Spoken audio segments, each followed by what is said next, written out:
सारा भारत 78तम स्वाधीनता दिवस पालुथिबा बेले मान्यवर प्रधानमंत्री आह्वान क्रमे हर घर तिरंगा कार्यक्रम करा जायछि।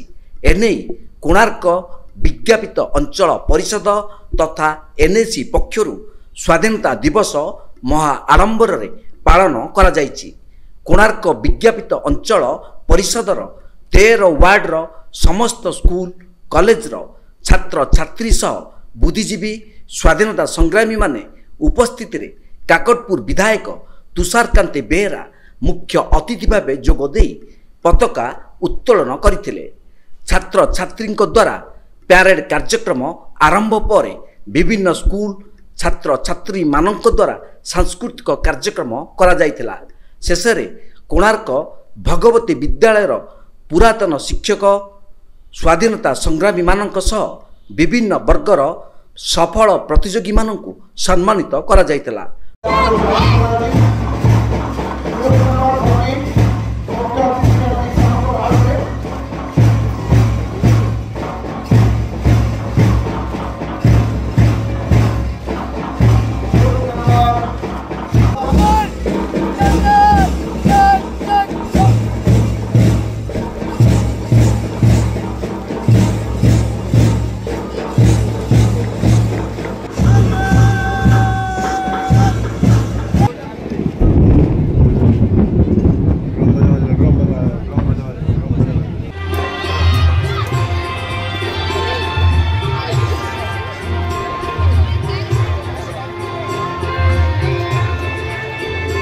अठस्तरतम स्वाधीनता दिवस उपलक्षे मोर समस्त को शुभेच्छा और अभिनंदन जनाऊँच।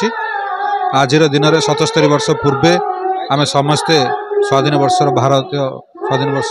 भारत वर्षर नागरिक भाव अभिहित होइतिलु। जो महामनीषी स्वाधीनता संग्रामी और शहीद मानकर प्राणबली जो आज आम स्वाधीनता लाभ करूँ से उद्देश्य मोर भक्तिपूत श्रद्धांजलि जनाऊँच।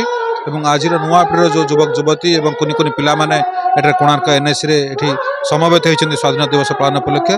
तांका पूर्व मु एतिकी विनती जनैबी एतिकी मोर कामना रहइबो जे गोटे सशक्त ओडिशा नुआ ओडिशा गठन करने पे से माने उद्यम करंतु एवं राष्ट्र निर्माण निजको नियोजित करंतु। आजिर भारत वर्ष प्रत्येक क्षेत्र में सारा पृथ्वी पृष्ठ आगो को जाइछि। कोणार्क ज्ञानरंजन विश्वाल रिपोर्ट तीर्थक्षेत्र लाइव।